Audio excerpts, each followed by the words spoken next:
E aí, pessoal, tudo certo? Olha, hoje a gente vai falar de um assunto que, para mim, é o que de verdade separa o código amador do profissional. Como é que a gente escreve um CSS que seja previsível? Sabe? Chega daquele sofrimento de ver estilo quebrando por qualquer coisinha. Bora descobrir juntos as estratégias que funcionam de verdade. Vamos lá, me responde uma coisa com toda sinceridade. Quem nunca sentiu aquele gelo na barriga na hora de mudar uma linha de CSS, hein? Aquele medinho de mexer num botãozinho lá na página de contato e de repente, sei lá, o topo do site inteiro desmontar. Pois é, se isso já aconteceu, fica tranquilo que não é só com você não. E o melhor, hoje a gente vai dar um jeito nisso. Mas ó, antes da gente botar a mão na massa, aquele recadinho rápido de sempre. Se esse tipo de conteúdo que desvenda os macetes do desenvolvimento te ajuda de alguma forma, faz o seguinte, já deixa aquele like, compartilha com um colega e, claro, segue o canal para não perder nada. É esse engajamento que me dá gás para continuar criando mais e mais material bacana. Conto com essa força aí, beleza? É que muitas vezes um projeto CSS acaba virando exatamente isso que está na tela, um campo minado. É sério. Cada coisinha nova que a gente precisa adicionar, cada ajustezinho, parece que a gente está pisando em ovos, né? Aí você vai lá, coloca um important aqui para resolver uma coisinha, um seletor super específico ali para forçar outra, e quando a gente se dá conta, o projeto virou um monstro que ninguém mais tem coragem de encostar. O código fica frágil, a manutenção fica caríssima e vira uma fábrica de bug. Mas a boa notícia é que tem um jeito de sair disso. A solução é uma virada de chave na nossa cabeça. A gente precisa começar a construir um CSS que seja de fato previsível. É nesse ponto que a gente para de fazer gambiarra e começa a fazer engenharia de verdade. A gente passa a construir sistemas de estilo que são fortes, que são confiáveis desde o comecinho. Tá, mas o que é esse tal de CSS previsível na prática? É bem simples, na verdade. É aquele código que você bate o olho e entende o que ele faz. É o código que você ou qualquer pessoa do time pode abrir daqui a, sei lá, 6 meses e conseguir mexer sem medo de quebrar o resto do site. No fundo, é sobre ter confiança no próprio código e facilitar a vida de todo mundo na hora da manutenção. E olha que interessante, essa construção toda não começa quando a gente escreve o nosso primeiro botão ou o nosso primeiro card. Não, ela começa bem antes, começa na fundação, na base de tudo.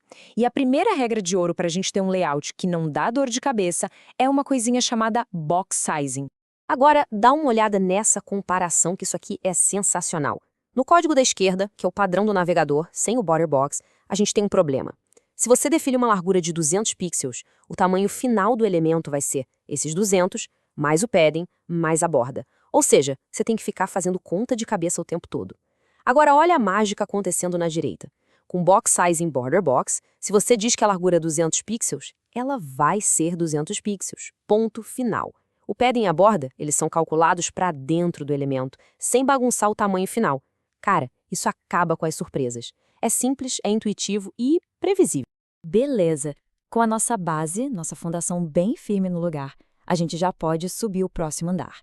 E o próximo pilar de um CSS previsível está no jeito que a gente cria e organiza as nossas classes. É aqui que o jogo começa a ficar interessante de verdade. Então, regra número 1 para a gente ter classes inteligentes. O seu CSS não pode, de jeito nenhum, ser refém da estrutura do HTML. Ele tem que funcionar independente de onde ele está. Mas por quê? Pensa comigo. O HTML de um site muda o tempo todo. A gente troca uma div por um section, aninha um elemento dentro de outro. Agora, a aparência de um botão, de um card, isso tende a ser muito mais estável, né? E esse exemplo aqui na tela deixa isso claríssimo. Dá uma olhada no seletor da esquerda. div.produto H3. Isso aqui é uma bomba relógio. É super frágil. Se amanhã alguém decidir que esse título não é mais um H3 e sim um H2, pronto, o estilo quebrou. Se trocarem a div por outra tag, quebrou de novo. Agora, olha o da direita, a classe .produto título. Ela está ligada diretamente no elemento. Não importa se ele é um H2, H3 ou spam, não importa o que tem em volta dele. A classe vai lá e aplica o estilo. Isso é um código robusto. Segunda regra, e essa eu adoro, a gente tem que pensar no nosso CSS como se fossem pecinhas de Lego. É isso mesmo. Cada classe tem que ter uma e somente uma responsabilidade. Ela tem que fazer uma coisa só, mas fazer essa coisa muito bem feita. Chega daquelas classes gigantes, monstruosas, que tentam fazer de tudo um pouco. Olha só que bacana esses exemplos. A gente tem a classe .card, que só cria a estrutura base, a caixinha. Aí tem a ponto centralizado, que a única função dela na vida é centralizar o conteúdo. e a ponto de destaque, que só bota uma bordinha para chamar atenção. O pulo do gato é que quando a gente combina elas lá no HTML, tipo div_class.card centralizado destaque, a gente consegue ler o que aquele elemento faz só de olhar as classes, sem nem precisar abrir o arquivo CSS. Isso é a tal da previsibilidade na veia. E é óbvio, né? Nada disso que a gente falou funciona se não tiver consistência. Então, a terceira regra é: crie e siga um padrão para dar nome às coisas. Nomes de classes que sejam claros, que sejam padronizados. Essa é a chave para um sistema que pode crescer e crescer sem virar uma bagunça completa. Olha só a diferença gritante aqui. Na esquerda, um nome de classe todo confuso, tipo .successMessageBox. É longo, é ruim de lembrar. Agora, na direita, a gente tem um padrão escalável, que lembra muito a metodologia BEM. A gente tem um bloco, que é o ponto alerta, e a partir dele a gente cria variações, os modificadores. Ponto alerta sucesso, ponto alerta erro, ponto alerta aviso. Percebe? Fica super fácil de entender, de lembrar e principalmente de criar novas variações no futuro. Isso não é só uma classe, é um sistema. Ok, vamos recapitular. Já temos uma base sólida e um jeito inteligente de criar nossas classes. Agora a gente vai para o próximo nível.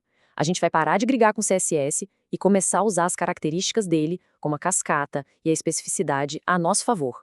E acredite se quiser, a previsibilidade do seu código também depende da organização do seu arquivo .css. É como arrumar um guarda-roupa. A ordem das coisas importa, e muito.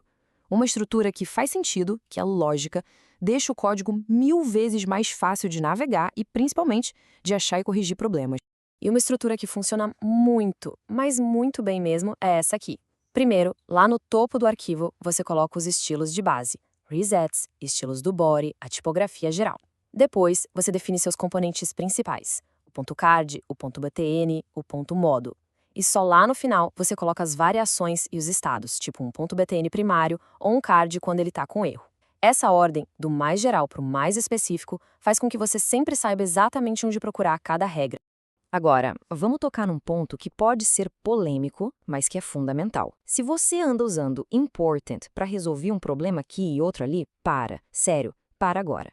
Important não é uma ferramenta de layout, é um sinal de alerta, um sintoma de que a estrutura do seu CSS está doente. É o começo de uma guerra nuclear de especificidade, e nessa guerra eu te garanto, todo mundo sai perdendo. O jeito certo, o jeito profissional e previsível de sobrescrever um estilo é usando a especificidade com inteligência, com intenção. Em vez de apelar para a força bruta do .important, você cria um seletor um pouquinho mais específico, como no exemplo, ponto texto, ponto destaque. Quando o outro dev bate o olho nisso, ele entende na hora que essa mudança foi planejada, foi intencional. Não é uma briga, é uma decisão de design. E quando a gente junta todas essas peças, a base sólida, as classes inteligentes, o domínio da cascata, a gente chega na grande virada de chave. A gente para de pensar em estilizar a página de contato ou arrumar a home. A gente começa a pensar em construir um sistema de design coeso, reutilizável, que serve para o projeto inteiro. E o ponto central é esse aqui, ó. Quando o seu CSS funciona como um sistema previsível, o benefício vai muito além de ter um código bonito. O desenvolvimento fica muito mais rápido, afinal os componentes já estão prontos para usar. O número de bugs, nossa, despenca, porque as regras são claras e não interferem umas nas outras. E retrabalho, esquece, isso praticamente some. No fim do dia, isso é dinheiro para o negócio, é valor de verdade. Para a gente fechar essa ideia, eu quero deixar essa frase que, para mim, resume tudo perfeitamente. CSS previsível não é mais código, é melhor código. O objetivo aqui nunca foi escrever mais e mais linhas de CSS. É escrever um código mais inteligente, mais profissional. Um código que joga no seu time e não contra você. E olha, se você curtiu essa nossa conversa e quer ir muito mais fundo, botar a mão na massa de verdade, construindo interfaces completas com todas essas técnicas, eu criei um material especial. É o curso CSS na prática, do primeiro estilo à interface completa. É o passo a passo para quem quer realmente dominar o CSS de forma profissional. O link está aí na tela. E claro, se inscrevendo, você também dá uma força gigantesca para o canal continuar existindo. E por falar em apoio, é importante lembrar que o Mundo do Dev é um projeto totalmente independente. Cada conteúdo que eu trago aqui é feito com muito carinho e dedicação. Então, para quem curte o trabalho, pode dar aquela força para ajudar o canal a crescer ainda mais, qualquer contribuição via Pix que está aí na tela já faz uma diferença absurda. Gente, muito, mas muito obrigado mesmo por acompanharem até aqui. A gente se vê na próxima.